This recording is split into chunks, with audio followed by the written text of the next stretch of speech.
There are times when Barca are played off the pitch and humbled, and there are times when Barca are the better team and get upset. This was neither of those. Barca were the better team for a large majority of this game, but Jules Koundé is better than Samuel Umtiti, plus a bunch of other factors, and it's a 2-0 loss for Barca. So let's get into it. Neither team could really say that injuries were the reason for this. Sevilla were dealing with an injury to arguably their best player in Lucas Ocampos, and while Messi was on the field for Barca, along with Griezmann and De Jong, who have been in fine form as well, they have tons of injuries that seem to be adding up when you talk about a match like this. Barca seemed lethargic, they weren't really moving the ball too quickly, and they had their issues in terms of fitness, it seemed to be defensively more than anything else. So yeah, it's not that Pjanic missing or necessarily just Dest or just Roberto or Piqué or Fati, and you get the drift. It's adding up, and so all those games, 3 days apart for these Barcelona players, this is kind of the match where it seems like things caught up with them. There was a surprise in the lineup though, with no Lenglet. Instead it was Umtiti with Mingueza and Junior out of position at the right back spot. Though he has been okay there before, and then it was the current Gala 11 everywhere else. For Sevilla, there were some familiar faces in Rakitic and Illas Vidal, who is defensively solid, and then Bono in good form in net, Diego Carlos and Jules Koundé in front of him. That's really where the story comes down to, that back line for Sevilla. But Barca did start this game, not on the front foot, I think it was back and forth action, but in the 11th minute, first real opportunity for either team, Dembélé to Griezmann, who had come inside and was given tons of space in the middle, and Messi beats the offside trap, but Bono saves it. A pretty good kick save, and as I mentioned, Bono has been in good form, and I feel like this save kind of set the precedent for the match.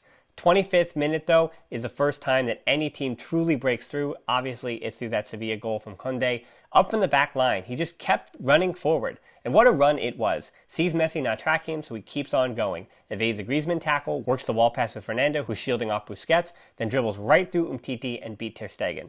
Umtiti was the one who had to stop that from happening, but he didn't. Koundé had an earlier shot that could have been a warning of what he was capable of, and Barcelona certainly didn't get the warning. Now, a lot of the fault does go on Umtiti here, and certainly on the second goal as well, we have a discussion point. And throughout the match, he did look quite shaky. But I think this is one of those instances where we can just compliment one of the top young center backs in the world. He has been up and down a bit this season, but yet, even then, his form has been that of a top 3 center back in Spain, arguably a top 5 to 10 center back in the world. Koundé has just been that good, and this is his second year coming over from Bordeaux, and he's getting better and better under Lopetegui. So exciting things for at least Koundé on one side.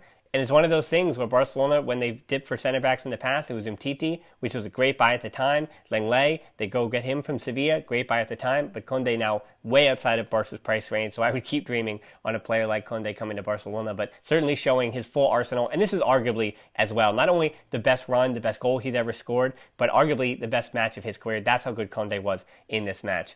On the other side of the ball, I do want to give a little bit of credit, though, to what was that front 6 for Barcelona. Busquets was defending higher than Pedri and De Jong on quite a few occasions. This is something I had mentioned about the first third of the Liga season when Koeman would have, when they were playing that 4-2-3-1, Busquets would defend and basically be the one shepherding Messi and Dembélé and Griezmann, whatever combination it was, and Fati at the time, trying to shepherd Sevilla out wide. And interestingly enough, it was Fernando doing almost the exact same thing as a mirror image. Lopetegui had Fernando being the one ushering his forwards on the other side of things. And those forwards for Sevilla were pretty largely ineffective. And Nasiri had that one run in the second half where Umtiti stood him up after the Moroccan left Mingueza for dead. But other than that moment from En-Nesyri, I heard barely a peep out of Suso, and Papu Gomez didn't do much either. As I said at the start, Barca though were pretty flat. They weren't being played off the pitch, but they looked like a team that spent a month away from home and has a ton of miles on those legs as well. Just missing tackles. Sloppy. That's all it was in that first half. And prior to the halftime whistle, Ter Stegen punches over a wide shot from Escudero, who probably should have done better with all that space. Fast forward to the second half, 51st minute. Better from Barca. Build-up kept forcing it out wide to Dembélé. Finally got it back to Messi in the middle, and he tried to feed De Jong, who couldn't get out of his feet, and Koundé gave him a bit extra help as well. No call there. Unfortunate that it ended the way it did, as we mentioned on the other side, that counterattack. 55th minute, Barca breaking. Messi evades 2 tackles, and De Jong gives it right back to him for a shot that needed to be special to beat Bono. Bono continued to be solid. Sevilla, they're defensively disciplined. That is more than anything else we saw in this game. Yes, they had the 2 goals, but being as good as they were on the defensive side of things, but they are an elite defense in the Liga, and they showed you why today. Not just because they had the lead, so they didn't just throw bodies behind the ball, but individuals were playing well as well, timing their tackles, getting their rotations right. That's Bono, Koundé. Illas Vidal and Escudero were also sound positionally, and that was so important to that back line for Sevilla. There were a few good moments for Barca. They were better in the second half, to be admitted, especially with Pedri when Messi was switching the ball to the other side, to Alba and Pedri's side. Messi also leading with passion again, flirting with a yellow or red on a number of occasions. Thankfully, he did keep it in check, and unfortunately, he wasn't able to lead that comeback. You did start to wonder for Koeman why there were no subs on the 75th minute, after Sevilla had already made 3 and were to make 2 more just as Trincao was coming on. And you wonder why he didn't throw subs on. Was because Barca were starting to play better? I'm not entirely sure that would be exactly it. It could be as little as without Pjanic even on the bench and missing so many faces, without Dest, without Roberto, there really were no options for Koeman. He didn't trust Trincao in the situation, and he did put in Trincao and Puig later in the game because he does have some trust in them, but not necessarily players you're going to put in the 60th minute to completely imbalance a game where your team is starting to play well.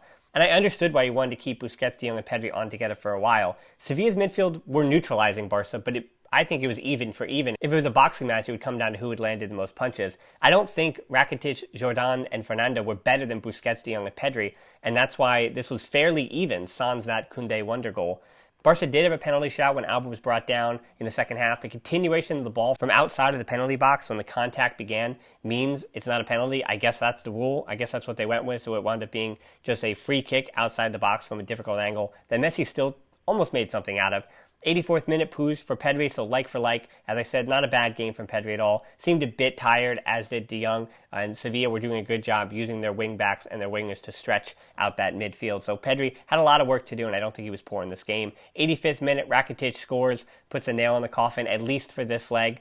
Junior makes the run into the opposing box, and Junior, not much to say from his day. I don't think he was poor defensively, wasn't too helpful offensively, and he does try to pick his spots. Unfortunately, the balls to him weren't good enough, and this is one of those examples. He makes the right run with the right timing, and De Jong tries a very difficult pass. Because he's short on it, Sevilla come the other way, right down that right flank, and Messi was actually in a good position. So Messi had the coverage for Junior, and so I put him very little fault here. The fault comes to Umtiti and Alba, and Umtiti slips again in the midfield after keeping Sevilla onside. That leaves Alba, who could have also been the man keeping the man onside, alone with a 3-on-1 with Mingueza trailing. That goal was the one that could be the difference in the tie, unfortunately. He has to score by Rakitic, say whatever you want about his time at Barcelona, but he puts in a shift at Sevilla.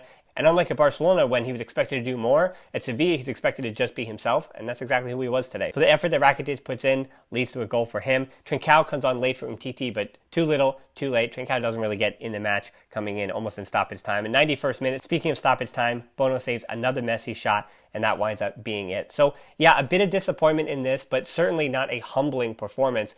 I think because of the Koundé wonder goal and because it's 2-0 and it fits the whole narrative of the season, it seems like doom and gloom. But I'm actually going to come out of this match being fairly positive that Sevilla is a top 5 side in La Liga. So is Barcelona. Well, top 4 actually for both at the moment. So these are good sides in La Liga. Barcelona are still in fine form. They've still lost just their second match in over a month. So they're clicking. Sevilla are clicking at the same time. And they had 1 or 2 players that were just better than Barcelona players on the day. And that's all it took. So I think for the inverse of this, and then for the return fixture at the Camp Nou, who knows? I think this tie is completely still in the balance, so I'm not going to go all doom and gloom about this. It's Deportivo Alaves. I still expect to see maybe a Puig start and a lot of rotation coming on the weekend, and then we'll see on Tuesday against PSG. That certainly is where you have the worrying signs. But between Araujo and Piqué, even Lenglet, there are a lot of question marks along that back line, exactly as to what Koeman will do on Tuesday for PSG. So I don't expect this Barcelona to be the same one you see on Tuesday, or even the same one you see over the weekend against Deportivo Alaves. So we will see you there,